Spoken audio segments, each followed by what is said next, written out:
I am Ibrahim Troy, and I am not here to plead. I am here to confront. For years, they told us justice was blind, that the International Criminal Court stood above politics, that it stood for truth.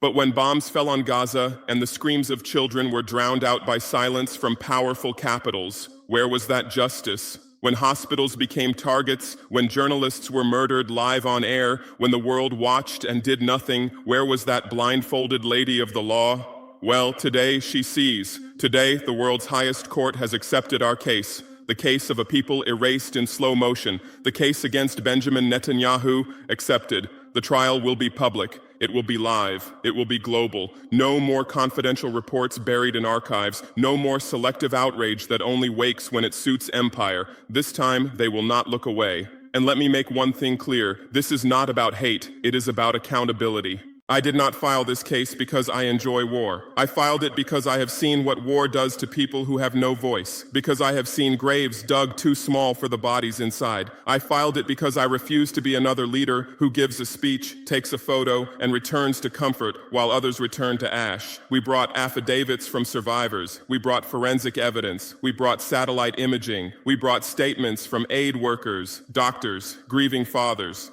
The kind of evidence that can't be debated on a talk show, that can't be spun into self-defense. We laid it all before the court, and they said yes. This is unprecedented. Never before has a sitting head of state from the global south filed war crimes charges against a Western-backed leader and had it accepted. This is not a PR stunt. This is not a symbolic gesture. This is a case that will move forward with the eyes of the world watching. And make no mistake, many are furious.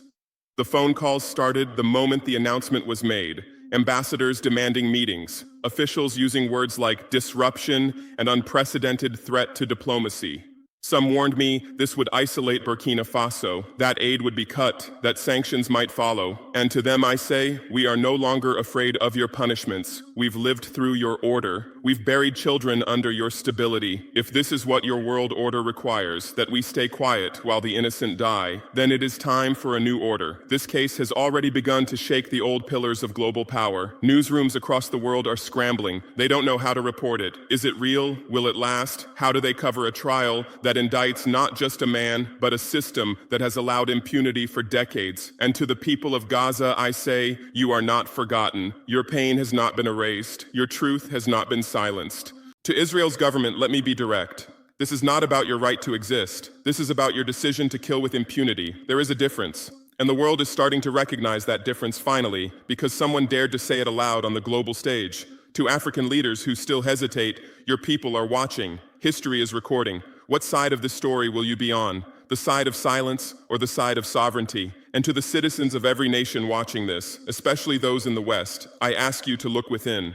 If this trial unsettles you, ask why. If this pursuit of justice feels dangerous, ask for whom. We are entering new territory. For the first time in modern memory, a case like this will not be confined to courtrooms in The Hague. It will unfold before humanity, in full view, live, on record. The prosecution of war crimes made visible. So don't just watch, be part of it. Comment with your country below. Let the prosecutors see the eyes of the world behind them. Let the defenders of injustice know they are outnumbered. This is not the end. This is the start of something we were told was impossible. This is Troy Uprising, and if they thought our silence was consent, let them now feel the thunder of our voice.